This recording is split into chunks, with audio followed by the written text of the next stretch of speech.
Welcome to It's All About the Questions, where learning to ask the right questions can help you achieve lifelong success.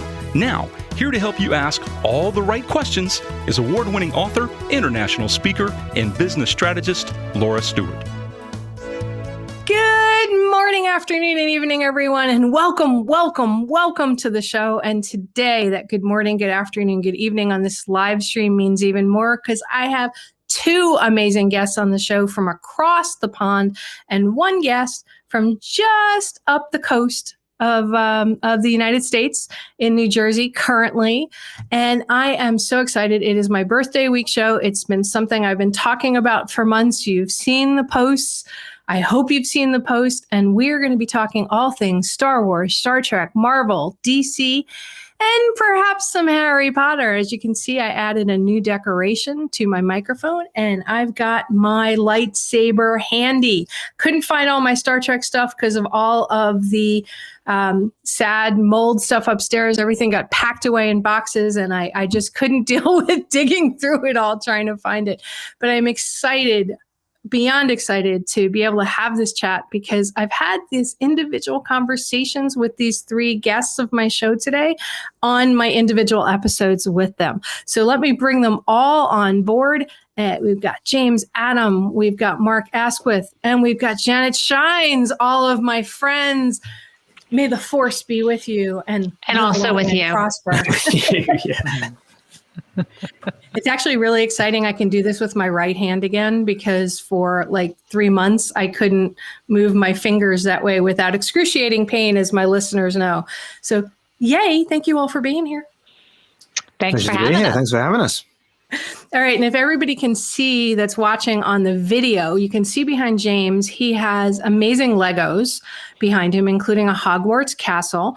Janet has stormtroopers, Yoda, baby, the little one. We've got all sorts of Star Wars memorabilia all over hers.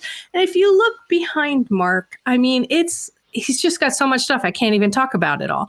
And on James's side that you can't see, I think there was a Batmobile and some other things over there as well. So these three, everybody, are just my favorite people to geek with. So I have to ask this because, I'm going to be 58 this week. And my original foray into science fiction was, of course, the moon landings, getting to see all of that happening live while it was happening. And I wanted to be an astronaut. I watched Star Trek like crazy. I went to the second ever Star Trek convention at the Hilton in New York City when I was a little girl.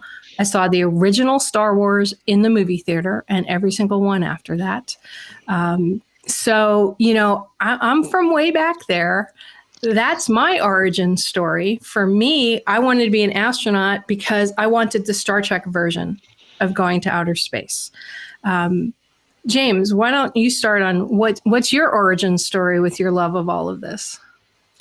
I think it was back in the 90s when I wasn't really into, my parents went into sci-fi. They didn't really, didn't read comics or any of those kind of things. But the first ever piece of sci-fi I ever saw was Babylon 5. That was the very my first thing. And that will always be, I think it's just like your first thing, like you said with Star Trek, your first thing will always be the one for me. And so, I'll always be a Babylon 5 fan, even though there are only 5 of us.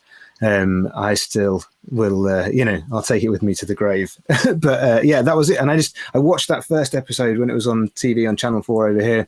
And I must have watched it like 5 times that day. And I'd never seen anything like it. Nothing had resonated with me like that did. I don't know why it was, but it just seemed exciting. And there was nothing else like it that I could watch. And it's what kind of led me into the internet and into AOL chat rooms and talking to people on the other side of the planet about, theories and talking to the creators. And, like JMS, the creator, was one of the first people to really get involved and engage the audience and try and get people. He's like the original influencer, getting people to tell people about it and stuff like that. And I just, that was it for me. And it was a slippery slope down or up, whichever way you want to call it from there. Yeah, we should have put Babylon 5 in this title too, because I absolutely love Babylon 5, and it recreated the genre in a lot of ways. and it was just amazing. I follow Bill Mooney, and those guys, and HBO Max now has launched all of Babylon 5, except the movies. They don't have that yet. Janet, what's your origin story? So, I went to all the movies, right? I saw all the Star Wars movies. I was excited about tech from the very beginning. I loved computers. I loved everything. But what really got me going was actually a book called Ender's Game. Awesome. 1985. My uncle gives me Ender's Game as a gift, right? Followed by Bean's War and the Hojimon, right? There was all the books. And for whatever reason, that book just ignited my sci-fi geekiness to another level, right? It was kind of like I was always geeky, maybe call myself a moderate geek. This made me uber geeky. And then I started to revisit everything. And, the funny thing is, so you talk about Star Trek. I also, was a bit of a Trekkie, more Star Wars, but I used to run around with a paper towel holder that I had covered in aluminum foil and bent in half. And I would go, and have conversations. And my mother said to me, I still remember it. My mother said to me, "It's ridiculous. No one is ever going to carry something on their waistband that lets them talk to other people." And then I ended up working for Verizon. And as a family, we used to have such a laugh about that, right? Because I would open up a phone and go, never going to happen, right? Never going to happen. And so just, it was one of those marvelous things, right? That just happens and just comes along. But I would say if you have not read Ender's Game, you should. There is a movie, doesn't do it justice. The movie is a great entry for somebody, but the books, without doubt, are amazing. And I remember when they came out with a landline flip phone. Yes. And I got it with a super long cord to walk around the house with so that I could pretend like you with the communicator from Star Trek. Yes, absolutely. Totally. The challenge is real. And to anyone young listening to this, the challenge was real. You had a cord connected to the phone. So you had to hide in a closet to have a private conversation. So the challenge was real. and Mark, your origin story. I was probably a little late to really getting deep into it. I was born in 1982, so it was sort of this weird, barren time for a lot of things when it comes to my stuff, the DC stuff that I'm really into. And there were probably three things for me. There was the John Williams music from Superman. I still get goosebumps from that today. I'm a musical guy, and that is still my favorite. Which then led me to discover Return of the Jedi when I was about 4, because obviously it came out in 83. And I was just very much, who is this John Williams guy? And then, oh my word, he does film things. And then actually Raiders came out, and so that sort of led down that path. But then the big thing was that was the Star Wars stuff and the kind of John Williams stuff. And then there was the huge thing that happened when I was 7 years old, which was the Keaton Batman came out, which was every facet of that fascinated me. Everything. I'm like you, James. There's bat wings and Batmobiles knocking around somewhere, and there's everything's the dark black suit. That's my sort of Batman.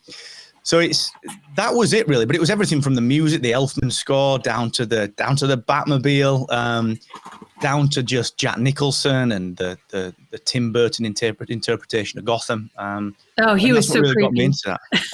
He was. But the thing is, and what really struck me, and this is what got me with the Arkham games as well, and this is why I sort of got deep into it, was the city was the biggest character in the entire movie.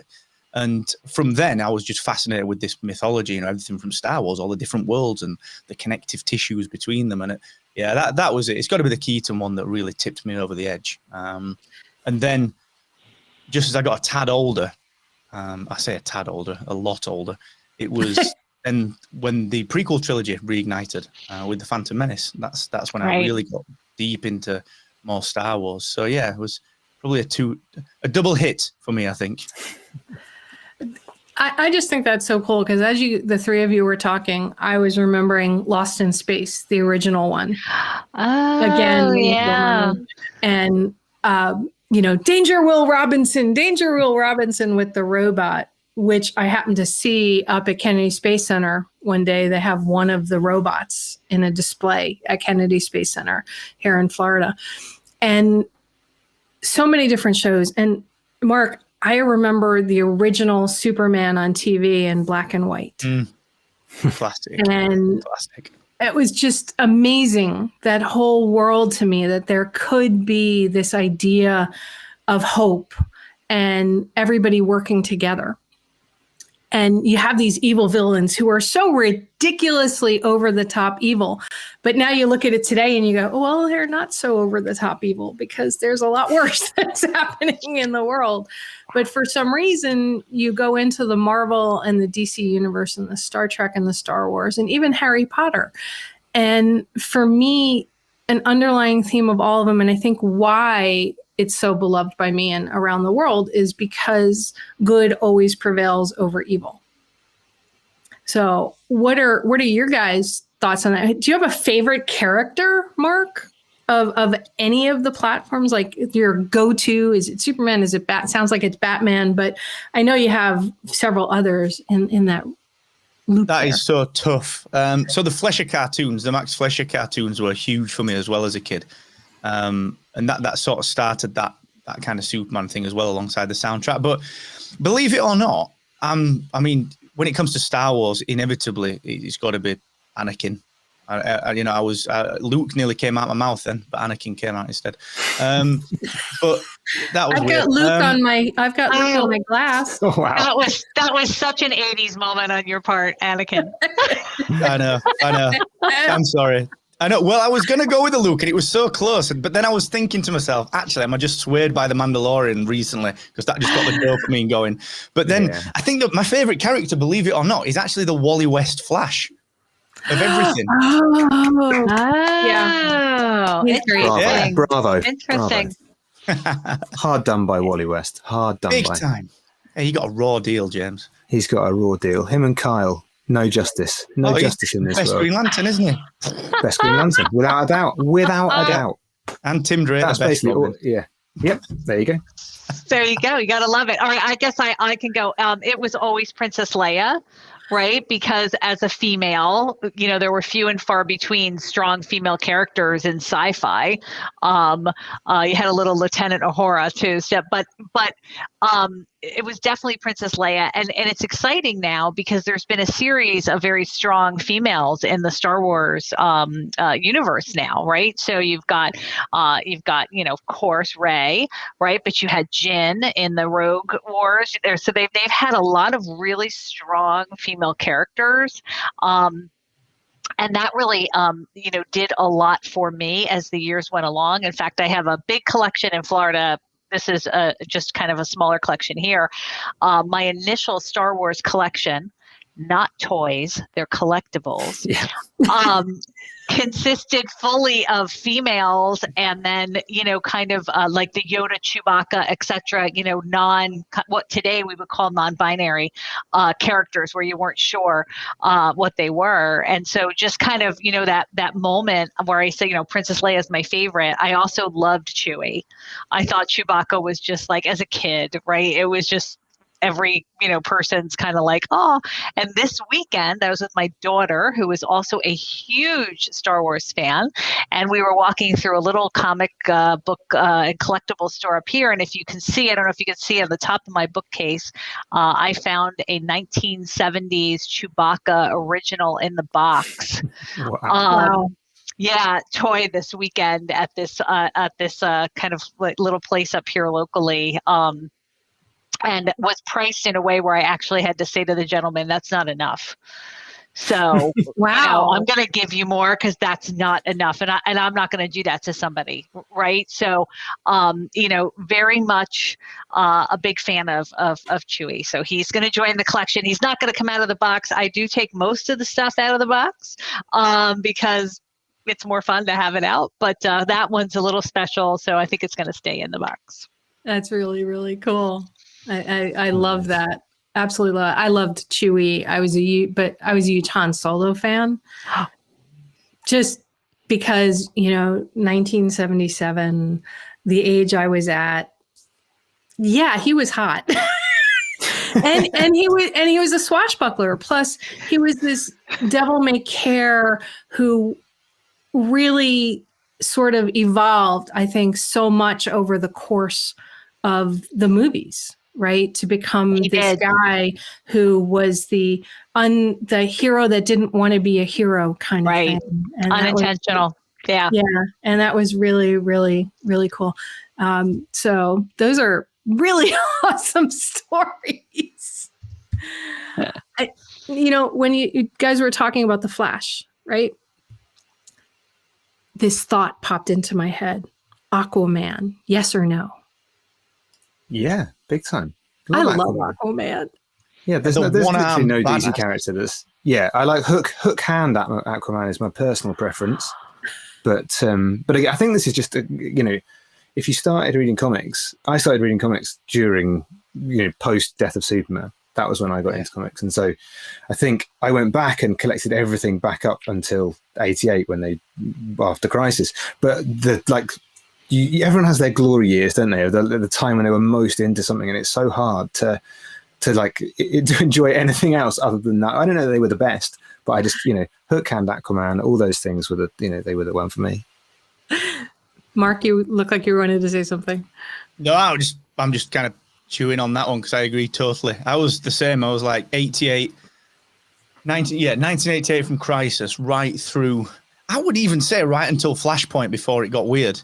There was so many good characters, and the one that went under the radar, unless you're a real DC goon like me, is like the old the Green Arrow Mike Grell run, which was just I love the Green Arrow. Yeah.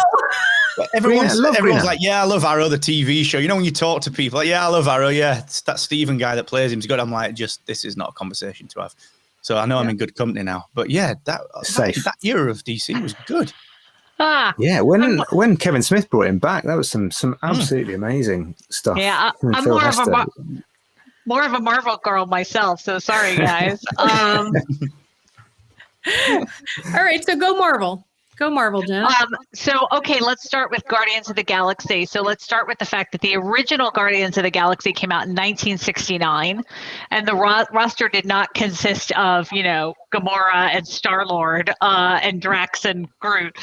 It was Vance Astro, who evolved a bit to be Star-Lord, and Captain Charlie and Yondu Adonodo. And it was one of the first superhero teams to appear in an American comic book. And it was just this great concept that a team of people together could fight against bad, that you didn't have to be alone, right? The Superman, the Spider-Man, the Batman, always felt a little bit like a one or a two-person show.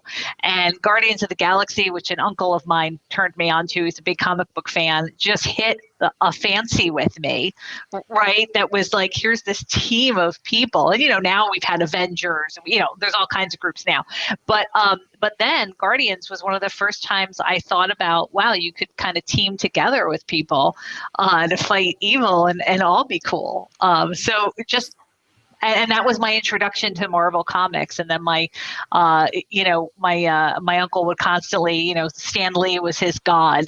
And he, seriously, he would travel for hundreds and hundreds of miles just to go see him in an appearance after he retired. And it just became, a flight of fancy for me. A good comic book could take the worst day and make it okay, because I could escape into those pages.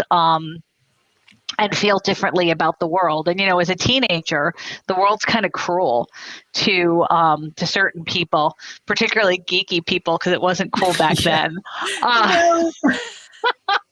They've got it easy now, haven't they? It's cool now to be geeky. So it's just, cool I don't think you've earned it anymore. Like Marvel made everything mainstream, right, like you're so cool to be geeky now, go ahead, cosplay. We were beat up for cosplaying, and now you can just go that way to a movie and nobody says anything about it. We're like the angry Journey fans when Glee did Don't Stop Believing, aren't we? Yeah. You know, it's like, well, name 3 other songs, everyone. Yeah, come on, geeks. Oh my gosh. People wear a Zelda t-shirt. That's your name, right? I love that example. People are these. Yes. A million things. Yes. Okay. When I was a little girl, every Sunday morning, my dad would give my brother and I, when he was still alive, $1. And we got to go down to the local newspaper stand by the AMP. And it wasn't a stand, it was a little store. And we had $1 and we could buy whatever we wanted with the $1. And back then, comic books were like a nickel, a dime, 25 cents. So my brother and I would plot and figure out how many comic books we could get and still have money left over for like a bubblegum pack or a piece of candy or something like that. So we had cases and cases and cases of comic books, which when I got married and eventually ended up getting divorced, I got rid of all my comic books. And I'm regretting some of them because they were very obscure, different Marvel, DC, and other characters in the comics. And it wasn't that cool to read comic books like it is now.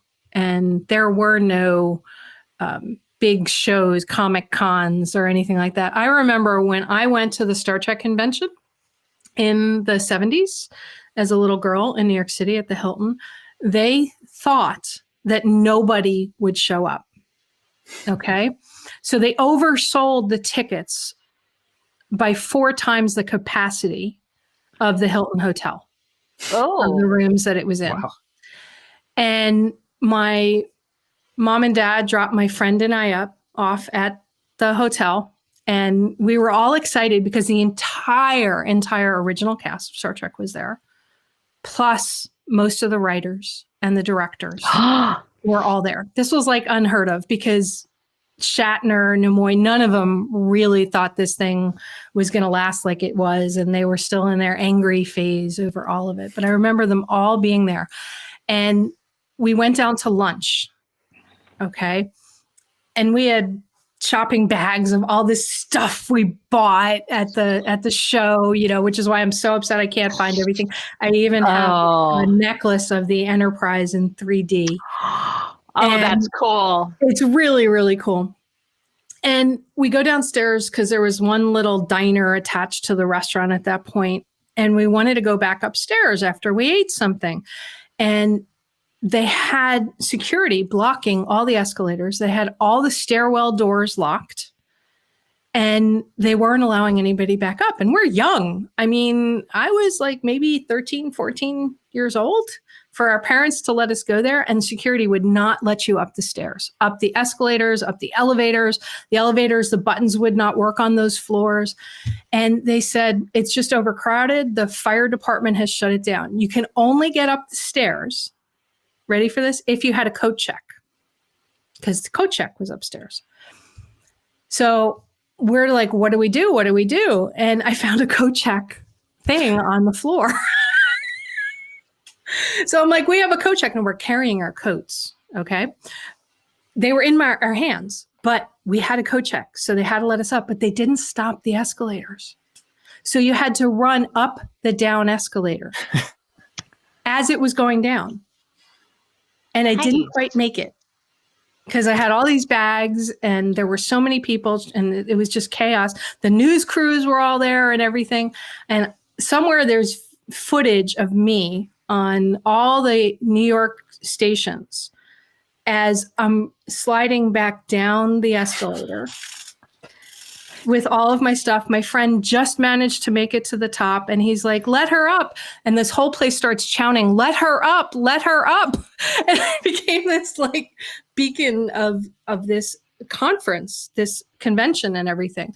And I got pulled into security and they're like, we're going to call your parents. And I'm like, no, we're fine. Well, next thing you know, we're in the main room that I've been waiting for all day, right? Where everybody's there. You can ask them any questions. And William Shatner says, I don't know what's going on with all of this rioting and chaos, but some girl almost got hurt.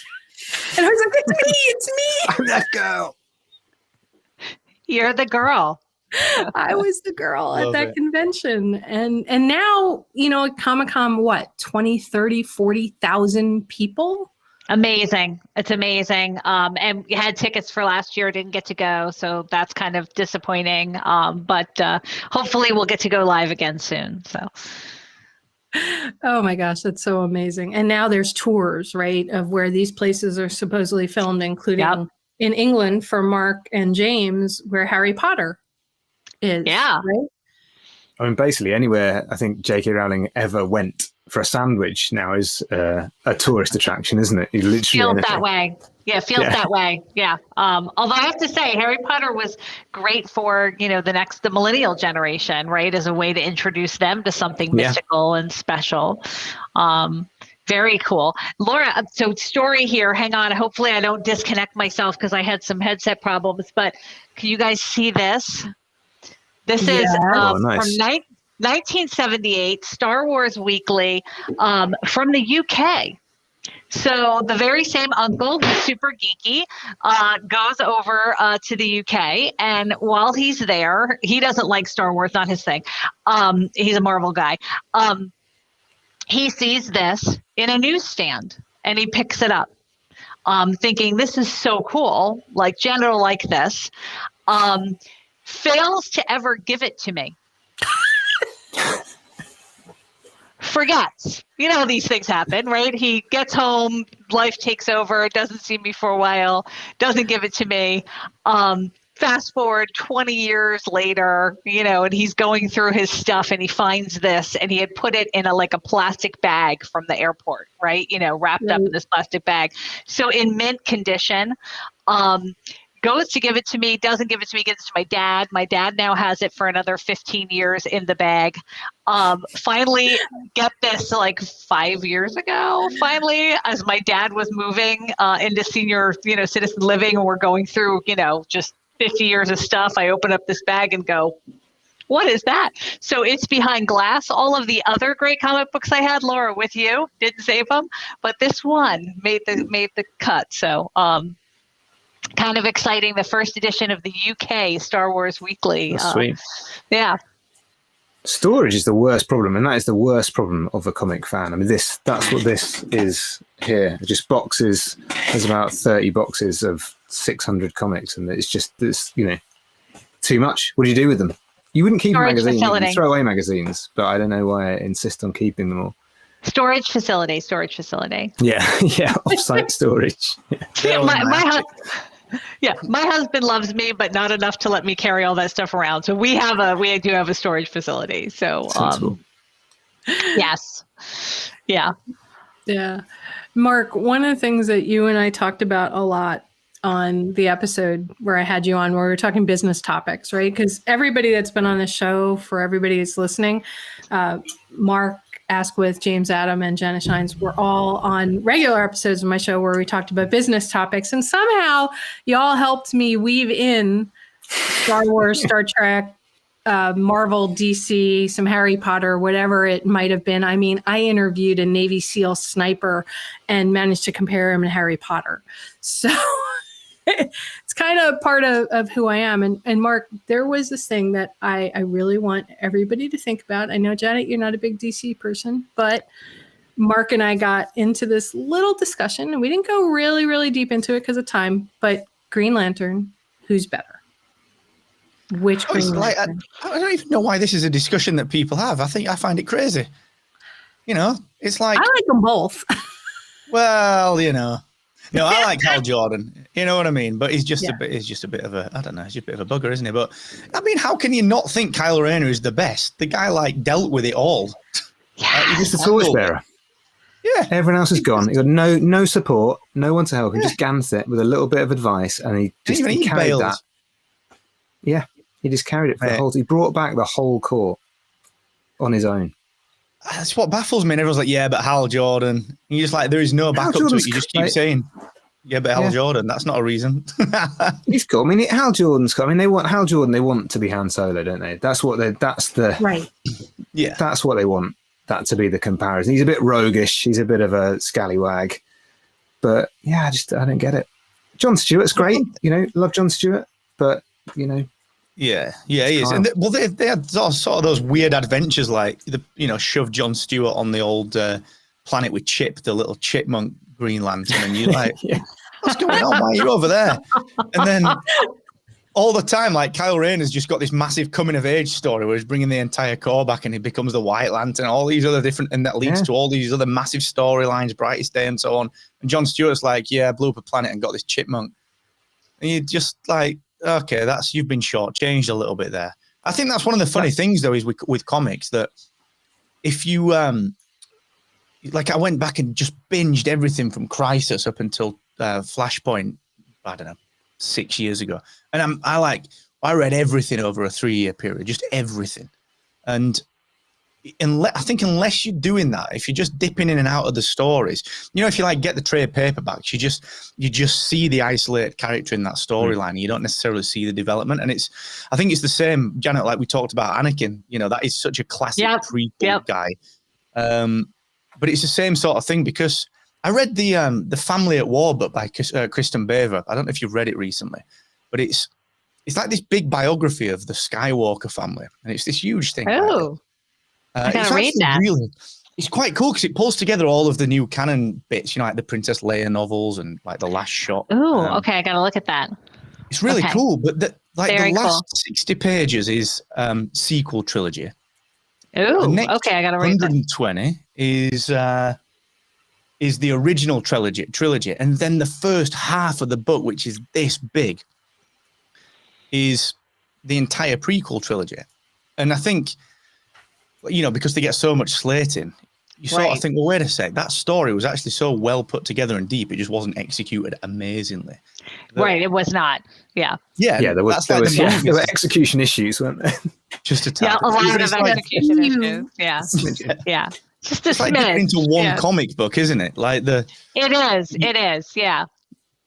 Yeah, I think it's just, I mean, going back to Kyle, it's just that there was a moment in, I think it was in DC 1 million when, and Superman is my favorite character, like without far and away. And there's a moment when he's been gone in the sun and disappeared for millions of years or whatever else.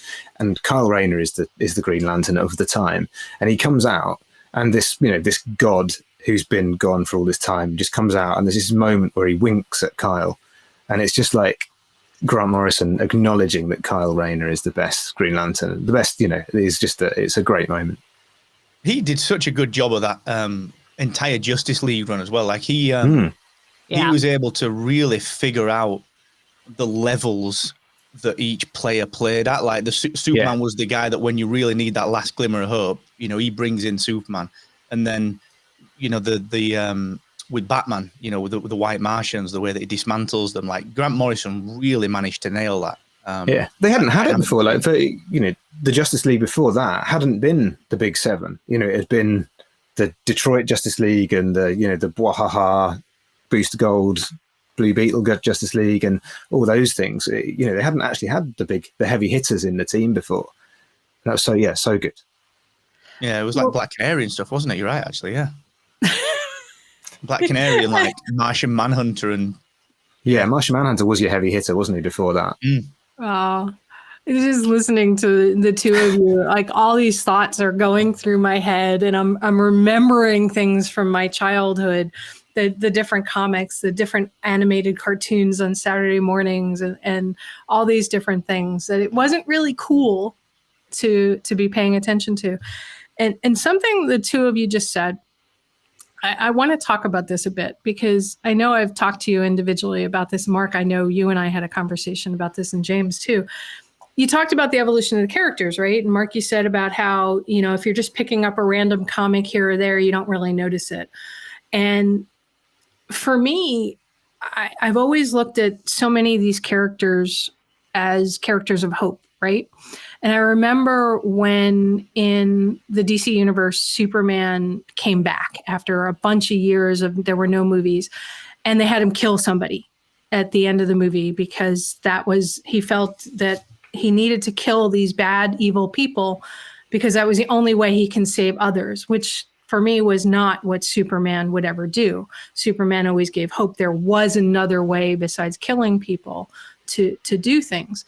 And even if you look inside the Star Wars universe, you look inside the Star Trek universe, where all of a sudden, if you look at the movies and even in the comics, they do these crazy pivots because some new designer, decorator, or whatever you want to call the person, creator, decides that we need a pivot.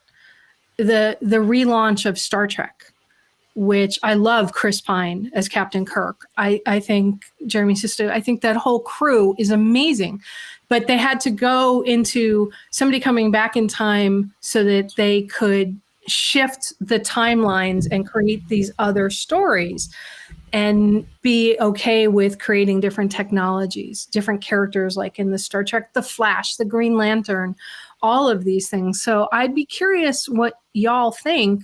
God, I've been living in Florida too long. I said y'all. Okay.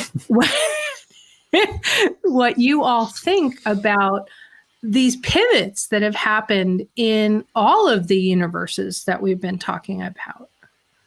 Who wants to start? Dive in. Janet, what do you think about Luke Skywalker's pivot?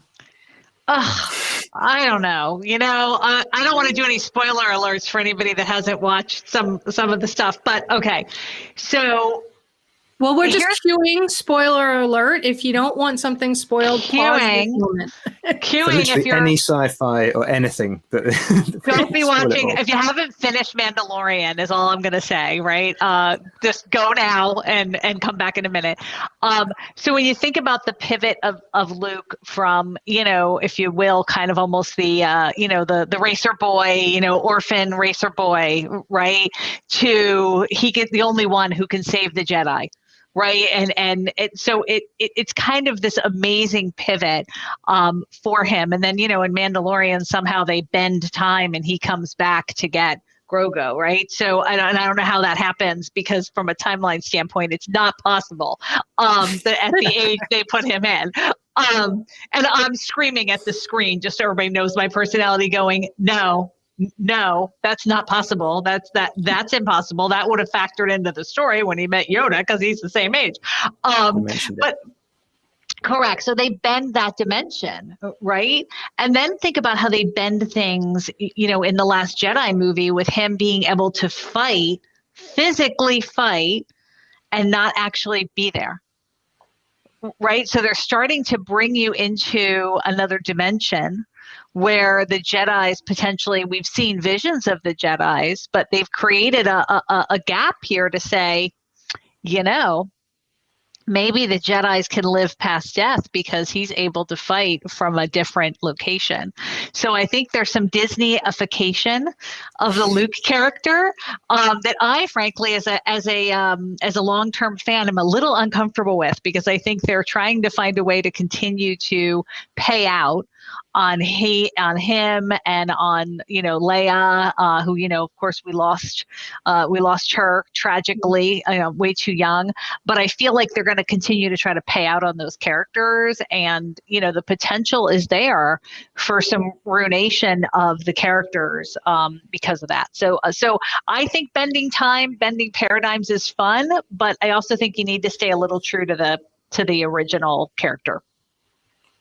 I think, yeah, I agree. I mean, I remember when I first got into Superman, and then like the animated series came out, and then I went back and watched the original Richard Donner movie, and I hadn't seen that before. And I used to get really wound up about, no, that's not right. That's not Superman. The way John Byrne's origins is the correct Superman origin, right? And that's correct Superman, and these are all wrong Supermans. And I think a lot of, genre fans tend to do that a little bit, where they have their version of a thing and all other versions of that thing are wrong. And when you talk about Zack Snyder's Superman, is it what I would have done? No, it's not my Superman. Did I like that someone was doing something with Superman? Yeah, I'm happy to see a Superman movie. I had tears rolling down my face at the start of that movie, seeing that, just there being a Superman movie at the cinema for the first time. For me, it was just, that was a great moment. Superman and Lois is what I would have done with Superman. Absolutely love Superman. Good job. Love everything about it. Yes. Lois is my second favorite character, and I named my daughter after. It's not. There's no, but I think you have to just accept now that if it's true to the character, there are always going to be variations of all these different things and stuff like that. And I'm much more willing to look at other versions of it, but I'll always have my version. Well, and I want to play on that a little bit, because when you think about it, Stan Lee, right? Famous as the creative director for Marvel Comics for decades. He actually did a comic book line called Imagine for DC Comics, in which he reimagined Superman and Batman and Wonder Woman and Green Lantern. It was not popular. Right, exactly. It was not popular at all. Batman had no superpowers, and he was I think he was like Wayne Williams, I want to say. But it wasn't popular because sometimes when you reimagine something, the fans say, but that doesn't fit my imagination. And none of us can argue that Stan Lee was a highly talented, right, person, but it just didn't work. And so I think all of us have the image we're true to. And I think it differs, very, very widely based on when you were first exposed. My daughter loves all the, I'll call them negative characters in Star Wars, from Darth Maul to Darth Vader but think about what she was, right, loves them. She's like, oh, they're the best. Loves and Kylo why? Ren. Right. Excuse me. Everyone loves Kylo Ren. Yeah. He's gorgeous. Everyone loves Ben Solo. Yeah. Okay, I do not like Kylo Ren. I am sorry. I do not like him, and not just because he kills his father. Okay. He sort of reminds me of the guy who originally played Anakin in the prequels. That's why he's so good. That's why he's so good. Yes. Mark's like the only person in the world that thinks that loves Anakin from the first. I'm the only guy. I even like the little pod racing version. But the adult actor I struggled with, because I just felt I loved it. Went off the rails. Oh, see, I loved it. And by the way, my daughter loves Anakin, Mark, so don't feel alone. Nice. She loves him. But yeah, no, I think. Okay, so we have to debate this Kylo Ren moment for a minute. This is like yesterday I got into a debate with someone about who was the best Hulk, and they were trying to tell me it was Mark Ruffalo, and I'm like, excuse me, Lou Ferrigno, always Lou Ferrigno, get over yourself. Yes, Lou Ferrigno, I remember watching that all the time. Get over yourself with Mark Ruffalo. But he was Hulk. That was when there were two people, right? You had Bill Bixby and That's correct. That's correct. Now it's just one person. And he's like, well, he looks like the Hulk. I'm like, I don't want to hear your argument. It's not good. But going back to Kylo Ren. So Kylo Ren is one of the most complex, conflicted characters that they've ever put right through the series. That's why I like him. I think the acting that it took, the writing that it took to make him turn and turn back and turn again. I just thought it was brilliant. Okay, I can go with you there. Mark, you look like you wanted to say something around there.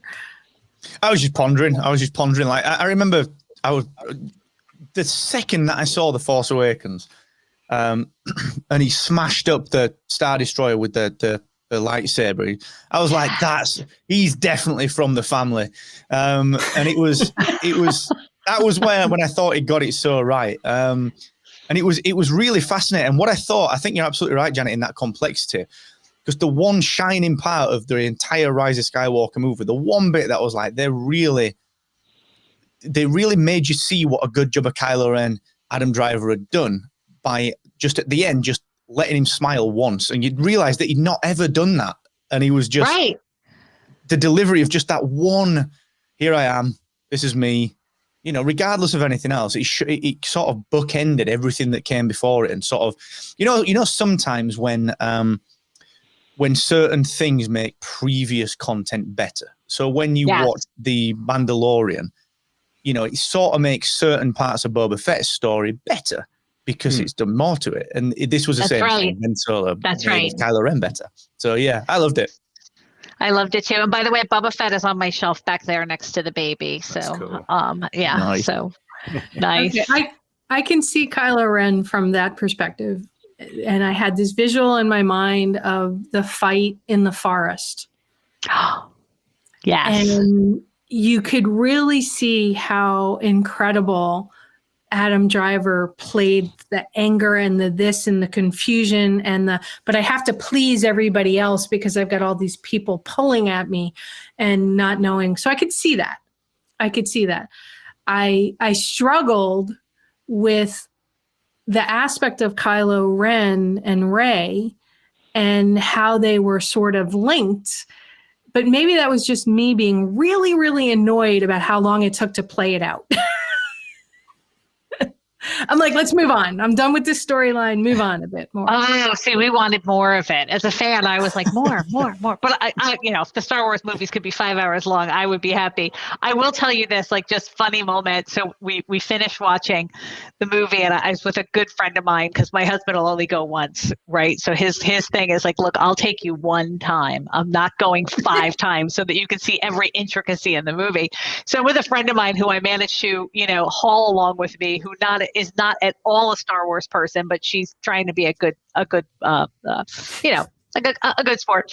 And I turn to her and go, "Oh my gosh, that was the best, blah, blah, blah." And she goes, "But he's so ugly." That was her comment, "But he's so ugly." And so, that was just this moment where you thought, well, okay, if you're not a fan, maybe you don't get it, right? Because all she got from Kylo Ren was he was ugly.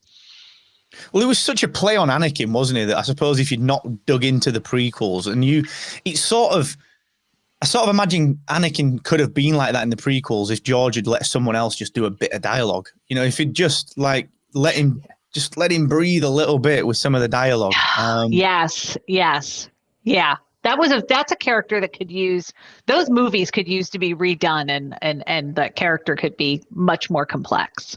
Yeah, because you can totally see how you could kind of get Kylo Ren because Leia's father was Darth Vader and Kylo Ren is her son, right?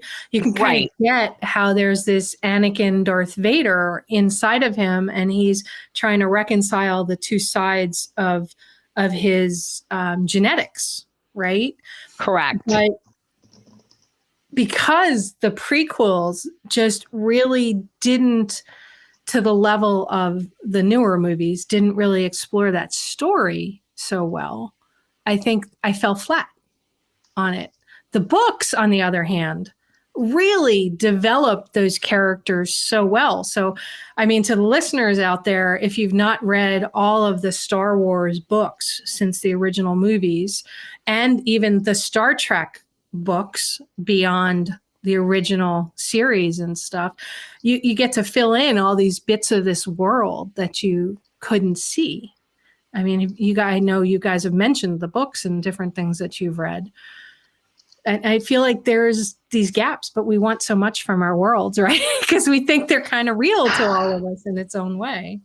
That's what's so hard, isn't it? When you get a movie, you've got to pack so much stuff into a movie. Whereas that's why TV shows have got. That's why I guess the rise of the sort of serial long form TV show is that you can build a world so much more easily over the 10 series of 20 episodes of things. It's so much easier to do that, and even things like Zack Snyder's version of the Justice League. Obviously, he can do that because he's got four. He can spend 4 hours doing it. He's got a much better chance of doing that. Whereas, great point. Trying to do it in an hour and a half, 2 hours is tough. Okay, so let's talk about TV. Let's talk about TV. Have you guys watched on CBS All Access, which is now, I think it's Paramount Plus. Have you watched Star Trek Discovery? Have you watched Picard? Watch Picard. Haven't seen Star Trek Discovery. Not yet. No, I'd get addicted if I did, so I haven't. Okay. No. Really like Picard. Then we can't go deep into it, but you want to talk about a series developing in a completely different way. I mean, look at Picard. Picard's kind of dark and weird. And what they did with Seven of Nine and all the other characters, this series is now trying to create some other version because the people who played the characters originally, like in Picard, they wanted to show another side. So they kind of went dark because they're like, well, I only showed one side of my character. And if you haven't seen it, Mark and Janet, you need to watch Discovery and Picard. It's a bit difficult to get into both of them because they're so radically different, right? Isn't Picard so radically different, James, the way they present him and Data and everything? It doesn't have Star Trek in the name, does it? Which is quite a bold move to not bold. just to call it Picard. But I mean, Patrick Stewart's amazing, isn't he? And I thought it was a great series. Again, I'm not a massive Star Trek fan, so maybe I think sometimes it makes it easier. Like I love Star Wars, but I wouldn't say Star Wars is not my series. So when I go and watch when I went and watched the original, the first set of prequels and the sequels, I loved it. I loved every part of them. But I think it's almost like loving something makes it harder to love the next thing. It seems to be that the more you like a thing, the harder it is to enjoy the next thing that comes along. Okay, so then I need to ask this. Star Wars, Star Trek, can you love both? Of course you can. Definitely. You can have a favorite. Yeah. I never understood people who said you can't. Like you either had to be Star Wars or you had to be Star Trek growing up. And I'm like, why? They're both amazing in their own way. You can love anything geeky. That's fine. Yeah. It's like that's what we Marvel do. versus DC. But that's DC. What'd you say, Mark? Oh, I mean, that is DC, That's DC, isn't it? Yeah, you can love everything if you want, but you'll be wrong. Yeah. No. Marvel. I'm sorry, I'm a Marvel girl, but I think you can love everything. Who doesn't love Superman, Batman, the Green Lantern, Flash, right? And then conversely, who doesn't love, you pick, the Hulk or someone where you've said, oh, I like that character. Well, and Janet, you're Wonder Woman, right? Wonder Woman. Well, that's where it started, right? Yeah. So that's where my comic love kind of, was ignited. But again, I think you pick the characters for what they mean to you, not the franchise they're with. I love that. I love that. I think DC fans are just jealous that Marvel got away. They just nailed the movies, didn't they? That's the long and short of it. Imagine if we could have had a DC version of the Marvel Cinematic Universe. That would have been, Well, you could. I mean, you could just let Disney buy DC, and then that's the solution. I'd be all right with that. Yeah, fine, sold. Imagine what they could do, right? Think about what they could do. I mean, look what they did with Captain America. I mean, clearly not a strong character, and yet they've made him into a franchise player. So, yeah, I mean, that was they were working with the leftovers, weren't they? They were working with Iron Man, Captain America. They didn't have all the good stuff, Spider-Man. They didn't, like that, so right? They just had to do what they could with what they did, and they just did such a good job. They did such a good job. So, look, they had some, to your point, the movie traction, right, with X-Men and Wolverine. And, they took the movies and made themselves very popular in the, in the process. But it's all about, they had Kevin Feige, didn't they? He was just overseeing the whole thing, and just he is people describe him as the greatest mind that there is in Hollywood, don't they? Because he just oversaw that and made it all follow through. And there are loads of examples of people along the way, like Edgar Wright was going to do Ant-Man, and he got booted off because he wanted to make it his own. And at the time, I was mad about that because I love Edgar Wright. Right.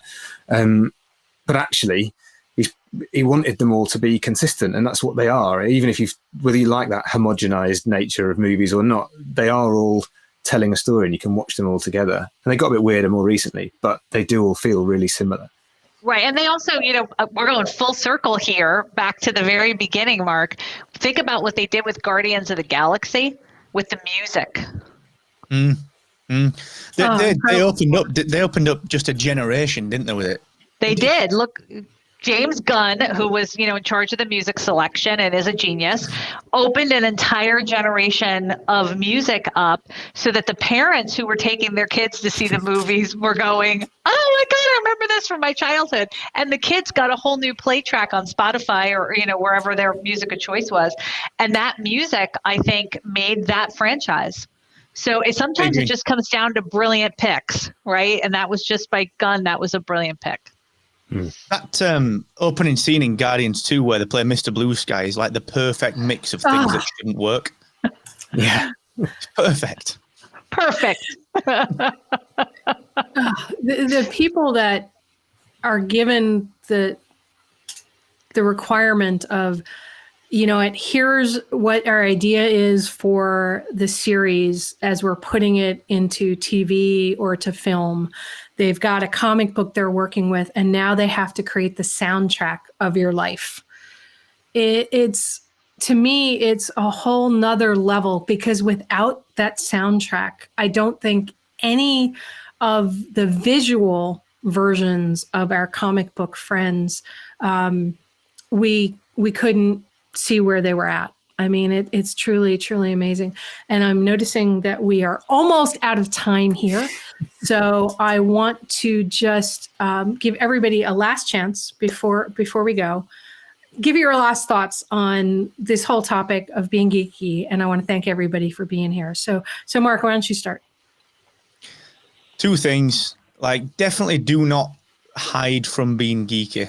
Like, it was much more difficult when we were younger, but now everyone wants to be a geek. Like, stand up for being a genuine geek. And secondly, give more respect to Wally West. He deserves it. Very nice. Okay. All right, Janet, you go ahead. Listen, as a female and a geek, my path was even more interesting. And I would just reiterate what Mark said. Just be yourself, love who you love. There's no right or wrong answer on what resonates with you from a character standpoint. Just go with it, love it, embrace it. And it makes a fun Zoom background for people too. James? Yeah, no, I couldn't agree more. Just, love all of these different things, and it's okay to love all of them. And also, don't be too hard on the people that are just getting into this stuff as well. There are no fake fans. If people wear a t-shirt, don't try and quiz them on it. It's all right. Lots of people are starting out from scratch on being geeks. We've got years of experience, but welcome more people into the fold. Love it. Oh, I love it. Thank you guys all for being here on my birthday week show and being geeky with me. And I rethought a couple of things because of some of the things you guys all said. So thank you very much for being here.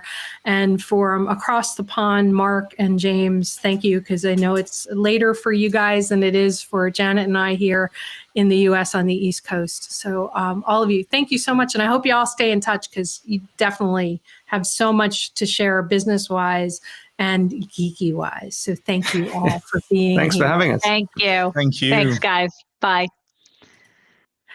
All right, everybody, I want to thank you all for being here on my Star Wars, Star Trek episode for my birthday. There's so much more to the whole geeky thing than just Star Wars, Star Trek, Marvel, DC, Harry Potter, Babylon 5, whatever it is you're watching. It's getting absorbed in something outside of yourself, and then just embracing who you are at all different levels. So if you're a geek out there and you're feeling alone, reach out to anybody that was on my show today. There's plenty of forums for you if you're feeling a little different. We were all a bit different way back when we started being geeks. And look at us now. We're having a blast, and I get to do stuff like this every single day. So thank you all for being here with me today. And most of all, just thank you for just loving who you are. And if you're not, reach out. Let me see how I can help. And thank you for making this show top 5% worldwide of all podcasts. Have a great day, everyone. You've been listening to It's All About the Questions, starring Laura Stewart. Connect with Laura at it'sallaboutthequestions.com and download a free workbook that will help you ask better questions starting today.